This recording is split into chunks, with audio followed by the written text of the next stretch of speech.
সেই আবৃত্তি করো। রবীন্দ্রনাথ ঠাকুরের প্রশ্ন। মাগো, আমায় ছুটি দিয়ে দেব, সকাল থেকে পড়েছি যে মেলা। এখন আমি তোমার ঘরে বসে করবো শুধু পড়া পড়া খেলা। তুমি বলছো দুপুর এখন পাবে, না হয় যেন সত্যি হলো তাই। একদিনও কি দুপুর বেলা হলে বিকেল হলে মনে করতে নাই? আমি তো বেশ ভাবতে পারি মনে, সূর্যি ডুবে গেছে মাঠের শেষে, বাচ্চি বলে চুক্তি করে নি। তা তুলতে পুকুর পাড়ে এসে আদার হলো মাদার গাছের তলা, কালি হয়ে এলো দিঘির জল।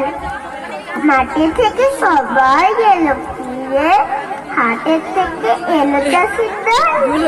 মনে করো না